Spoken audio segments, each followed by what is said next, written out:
ನೀವು ಪನ್ನೀರ್ ಪ್ರಿಯರೇ, ನೀವು ಬಾಯಿ ಚಪ್ಪರಿಸ್ಕೊಂಡು ಪನ್ನೀರ್ ತಿಂತೀರಾ? ನಿಮಗೆ ಪನ್ನೀರ್ ಅಂದರೆ ಸಿಕ್ಕಾಪಟ್ಟೆ ಇಷ್ಟನಾ? ಹಾಗಾದರೆ ಈ ಸ್ಟೋರಿಯನ್ನು ಮಿಸ್ ಮಾಡದೆ ನೋಡಲೇಬೇಕು ನೀವು.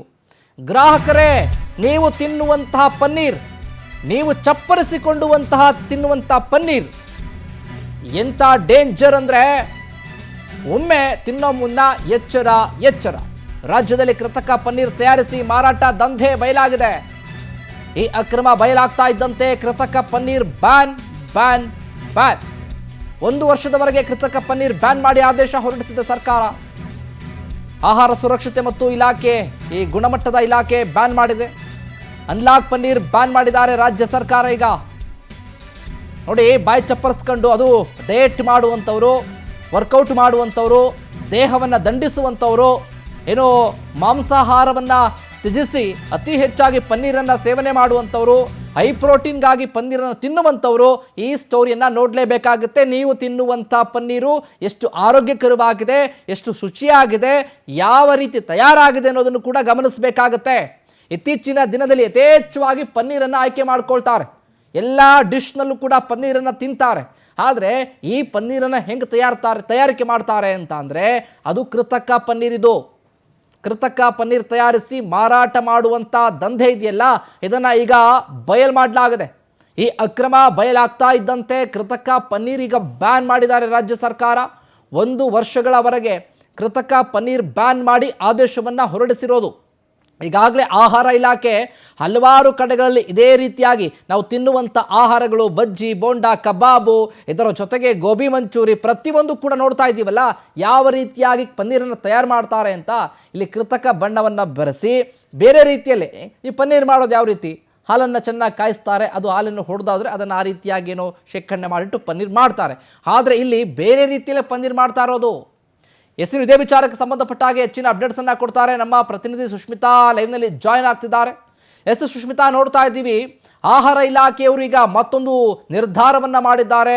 ಇನ್ನು ಪನ್ನೀರನ್ನು ಕೂಡ ಬ್ಯಾನ್ ಮಾಡಿದ್ದಾರೆ ಸದ್ಯಕ್ಕೆ. ಯಾಕಂದರೆ ನಾವು ಸೇವಿಸುವಂಥ ಆಹಾರ ಹೇಗಿದೆ, ನಮ್ಮ ಆರೋಗ್ಯವನ್ನು ಹದಗೆಡಿಸ್ತಾ ಇದೆ ಅಂತ ಹೇಳಿ. ಈ ವಿಚಾರಕ್ಕೆ ಮತ್ತಷ್ಟು ಅಪ್ಡೇಟ್ಸ್ ಕೊಡೋದಾದರೆ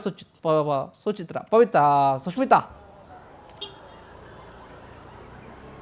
ಯಶ್ ಕುಮಾರ್, ಆಹಾರ ಇಲಾಖೆ ಜೊತೆಗೆ ಆರೋಗ್ಯ ಇಲಾಖೆ ಎರಡೂ ಕೂಡ ಒಂದು ಮಹತ್ವದ ನಿರ್ಧಾರವನ್ನು ತೆಗೆದುಕೊಂಡಿರುವಂಥದ್ದು. ರಾಜ್ಯದಲ್ಲಿ ಅನಲಾಕ್ ಪನ್ನೀರ್ ಏನಿದೆ, ಈ ಒಂದು ಅನಲಾಕ್ ಪನ್ನೀರನ್ನು ಬ್ಯಾನ್ ಮಾಡಿರುವಂಥದ್ದು. ಪನ್ನೀರನ್ನು ಬ್ಯಾನ್ ಮಾಡಿಲ್ಲ, ಆದರೆ ಅನಲಾಕ್ ಪನ್ನೀರನ್ನು ಬ್ಯಾನ್ ಮಾಡಲಾಗಿದೆ. ಹಾಗಾದರೆ ಈ ಒಂದು ಅನಲಾಕ್ ಪನ್ನೀರ್ ಅಂದರೆ ಏನು ಅಂತ ಹೇಳಿ ಸಾಕಷ್ಟು ಜನರಲ್ಲಿ ಕೆಲವೊಂದಿಷ್ಟು ಗೊಂದಲಗಳು ಇರುತ್ತೆ. ಯಾಕಂತ ಹೇಳಿದ್ರೆ ಈ ಒಂದು ಅನಲಾಕ್ ಪನ್ನೀರ್ ಏನಿದೆ ನಿಜವಾದ ಪನ್ನೀರ ರೀತಿಯಲ್ಲೇ ಇರುತ್ತೆ. ಸೊ ಆದರೆ ಈ ಒಂದು ಅನಲಾಕ್ ಪನ್ನೀರನ್ನು ಹಾಲನ್ನು ಬಳಸಿ ಮಾಡೋದಿಲ್ಲ, ಬದಲಾಗಿ ಅದಕ್ಕೆ ಕೆಲವೊಂದಿಷ್ಟು ವೆಜಿಟೇಬಲ್ಸ್ಗಳ ಕೆಲವೊಂದಿಷ್ಟು ಮಿಶ್ರಣ ಆಗಿರಬಹುದು, ಪಾಮ್ ಆಯಿಲ್ಗಳಾಗಿರಬಹುದು, ಹಾಲಿನ ಪುಡಿ ಜೊತೆಗೆ ಸ್ಟಾರ್ಚ್ ಅನ್ನ ಬಳಸಿ ಈ ಒಂದು ಅನಲಾಕ್ ಪನ್ನೀರನ್ನ ಬಳಕೆ ಮಾಡಲಾಗುತ್ತೆ ಅಥವಾ ತಯಾರಿಸಲಾಗುತ್ತೆ. ಈ ಒಂದು ಅನಲಾಕ್ ಪನ್ನೀರಿಗೆ ಈಗ ಆಲ್ರೆಡಿ ಮಹಾರಾಷ್ಟ್ರದಲ್ಲಿ ನಿಷೇಧವನ್ನ ಹೇರಿರುವಂತದ್ದು. ಅದೇ ರೀತಿಯಲ್ಲಿ ನಮ್ಮ ರಾಜ್ಯದಲ್ಲೂ ಕೂಡ ಈ ಒಂದು ಅನಲಾಕ್ ಪನ್ನೀರ್ ಬಗ್ಗೆ ಸಾಕಷ್ಟು ಕಡೆಯಲ್ಲಿ ಪರಿಶೀಲನೆ ಮಾಡಿದಾಗ ನಮ್ಮ ರಾಜ್ಯದಲ್ಲಿ ಎಲ್ಲೂ ಕೂಡ ಇಲ್ಲಿವರೆಗೂ ಕೂಡ ಅನಲಾಕ್ ಪನ್ನೀರ್ ಬೆಳಕಿಗೆ ಬಂದಿಲ್ಲ. ಆದರೂ ಕೂಡ ಮುಂಜಾಗ್ರತಾ ಕ್ರಮವಾಗಿ ನಮ್ಮ ರಾಜ್ಯದಲ್ಲಿ ಅನಲಾಕ್ ಪನ್ನೀರ್ಗೆ ಇವಾಗ ನಿಷೇಧವನ್ನ ಹೇರಿರುವಂತದ್ದು. ಪ್ರಮುಖವಾಗಿ ಈ ಒಂದು ಅನಲಾಕ್ ಪನ್ನೀರ್ ಏನಿದೆ ನಾರ್ಮಲ್ ಪನ್ನೀರ್ ತರನೇ ಇರುತ್ತೆ. ಇವಾಗ ಸಾಮಾನ್ಯವಾಗಿ KMF ನ ನಂದಿನಿ ಪನ್ನೀರ್ ಆಗಿರ್ಬೋದು, ಅದು ಯಾವ ರೀತಿಯಲ್ಲಿ ಇರುತ್ತೋ ಈ ಒಂದು ಅನಲಾಕ್ ಪನ್ನೀರ್ ಕೂಡ ಅದೇ ರೀತಿಯಲ್ಲೇ ಇರುತ್ತೆ. ಸೇಮ್ ಬಾಕ್ಸ್ ಶೇಪ್ ಅಲ್ಲೇ ಇರುತ್ತೆ. ಅದನ್ನ ಒಂಚೂರು ಕೂಡ ಡಿಫ್ರೆನ್ಸ್ ಗೊತ್ತಾಗೋದೇ ಇಲ್ಲ ಸಾಮಾನ್ಯ ಜನರಿಗೆ. ಹೀಗಾಗಿ ಈ ಒಂದು ಅನಲಾಕ್ ಪನ್ನೀರು ಕಡಿಮೆ ದುಡ್ಡಲ್ಲಿ ಸಿಗುತ್ತೆ. ಜೊತೆಗೆ ಇದರ ತಯಾರಿಕಾ ವೆಚ್ಚವೂ ಕೂಡ ಬಹಳಷ್ಟು ಕಡಿಮೆ ಇರುತ್ತೆ. ಹೀಗಾಗಿ ದೊಡ್ಡ ಹೋಟೆಲ್ಗಳಲ್ಲಿ ಆಗಿರಬಹುದು ಅಥವಾ ರೆಸ್ಟೋರೆಂಟ್ಗಳಲ್ಲಿ ಆಗಿರಬಹುದು, ಈ ಒಂದು ಪನ್ನೀರನ್ನ ಬಳಸಿ ಮಾಡುವಂತಹ ಐಟಮ್ಸ್ ಗಳಿಗೆ ಈ ಒಂದು ಅನಲಾಕ್ ಪನ್ನೀರನ್ನ ಬಳಸ್ತಾರೆ ಅನ್ನುವಂತಹ ಮಾಹಿತಿ ಕೂಡ ಸಿಕ್ಕಿರುವಂತದ್ದು. ಹೀಗಾಗಿ ಈ ಒಂದು ಅನಲಾಕ್ ಪನ್ನೀರ್ಗೆ ಇವಾಗ ನಿಷೇಧವನ್ನ ಹೇರಿರುವಂತದ್ದು. ಅಧಿಕೃತ ಆದೇಶವನ್ನು ಕೂಡ ಆಹಾರ ಸುರಕ್ಷತಾ ಪ್ರಾಧಿಕಾರ ಜೊತೆಗೆ ಆರೋಗ್ಯ ಇಲಾಖೆ ಹೊರಡಿಸಿರುವಂತದ್ದು. ಪ್ರಮುಖವಾಗಿ ಈ ರೀತಿಯ ಅನಲಾಕ್ ಪನ್ನೀರ್ಗಳನ್ನ ಸೇವನೆ ಮಾಡೋದ್ರಿಂದ ನಮ್ಮ ದೇಹದ ಮೇಲೆ ವ್ಯಾಪಕವಾಗಿ ಪರಿಣಾಮ ಬೀರುತ್ತೆ, ಹೊಟ್ಟೆಯ ಮೇಲೆ ಪರಿಣಾಮ ಬೀರುತ್ತೆ. ಇದ್ರ ಜೊತೆಗೆ ಕೆಲವೊಮ್ಮೆ ಅದು ಕಾರ್ಸಿನೋಜೆನಿಕ್ ಆಗಿ ಬದಲಾಗುವಂತಹ ಸಾಧ್ಯತೆಯೂ ಕೂಡ ಇರುತ್ತೆ. ಜೊತೆಗೆ ನಮ್ಮ ದೇಹದ ಕೊಬ್ಬಿನ ಅಂಶ ಏನಿರುತ್ತೆ, ಈ ಒಂದು ಕೊಬ್ಬಿನ ಅಂಶವೂ ಕೂಡ ಹೆಚ್ಚಾಗುವಂತಹ ಸಾಧ್ಯತೆ ಇರುತ್ತೆ.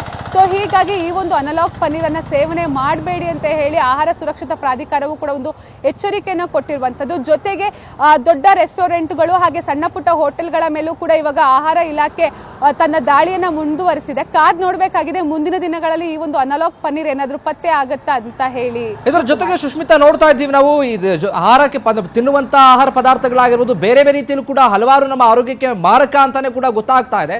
ಇಂಥ ಸಂದರ್ಭದಲ್ಲಿ ಪನ್ನೀರ್ ಇದೇನಾ ಅಥವಾ ಒರಿಜಿನಲ್ ಅಥವಾ ಇದು ಸರಿಯಾದ ರೀತಿಯ ಗುಣಮಟ್ಟ ಇಲ್ವಾ ಅನ್ನೋದು ಕೂಡ ಗೊತ್ತಾಗೋದಾದ್ರೂ ಹೇಗೆ ಅಂತ.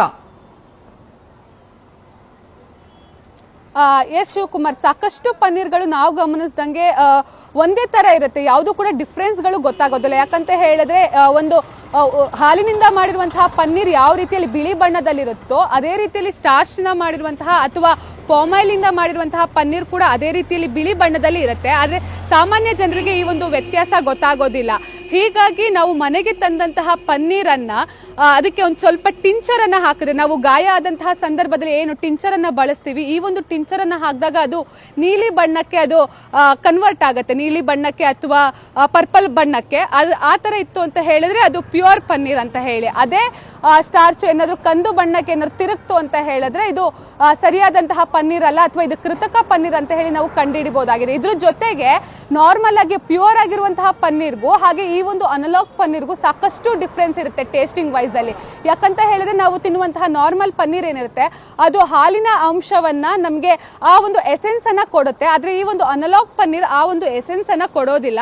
ಸೊ ಹೀಗಾಗಿ ಈ ರೀತಿಯಲ್ಲಿ ಮನೆಯಲ್ಲೇ ಕೆಲವೊಂದಿಷ್ಟು ನಾವು ಪ್ರಯೋಗಗಳನ್ನ ಮಾಡಿ ಕೂಡ ತಿಳ್ಕೊಳ್ಬಹುದಾಗಿದೆ, ಯಾವುದು ಸೇಫು ಯಾವುದು ಅನ್ಸೇಫ್ ಅಂತ ಹೇಳಿ. ಒಂದು ವೇಳೆ ಏನಾದ್ರೂ ನಾವು ತಂದಂತಹ ಮನೆಗೆ ತಂದಂತಹ ಪನ್ನೀರ್ ನಮಗೆ ಅದು ಕೃತಕ ಪನ್ನೀರು ಅಂತ ಏನಾದ್ರು ಗೊತ್ತಾಯ್ತು ಅಂತ ಹೇಳಿದ್ರೆ ನಾವು ನೇರವಾಗಿ ಅದನ್ನ ಆಹಾರ ಸುರಕ್ಷತಾ ಪ್ರಾಧಿಕಾರಕ್ಕೂ ಕೂಡ ಇವಾಗ ದೂರನ್ನ ಸಲ್ಲಿಸಬಹುದಾಗಿದೆ. QR ಕೋಡ್ ಅನ್ನ ಕೊಟ್ಟಿರ್ತಾರೆ ಎಲ್ಲಾ ಭಾಗದಲ್ಲೂ ಕೂಡ. ಇವಾಗ QR ಕೋಡ್ ಅನ್ನು ಕೂಡ ಅಳವಡಿಕೆ ಮಾಡಲಾಗ್ತಾ ಇದೆ ಅಂಗಡಿಗಳಲ್ಲಿ.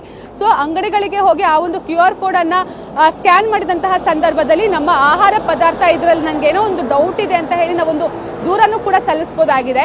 ಹೀಗಾಗಿ ಎಲ್ಲಾ ಅಂಶದಲ್ಲೂ ಕೂಡ ಆಹಾರ ಸುರಕ್ಷತಾ ಪ್ರಾಧಿಕಾರ ಜನರ ಆರೋಗ್ಯವನ್ನ ಕಾಪಾಡೋದು ಹೇಗೆ ಅನ್ನೋದ್ರ ಬಗ್ಗೆ ಸಾಕಷ್ಟು ಕ್ರಮವನ್ನ ವಹಿಸ್ತಾ ಇರುವಂತದ್ದು ಎಲ್ಲೋ ಒಂದ್ ಕಡೆ ಶ್ಲಾಘನೀಯ ವಿಚಾರ ಅಂತಾನೆ ಹೇಳ್ಬೋದು ಶಿವಕುಮಾರ್. ಥ್ಯಾಂಕ್ ಯು ಸುಷ್ಮಿತಾ, ನಿಮ್ಮೆಲ್ಲ ಮಾಹಿತಿಗಾಗಿ.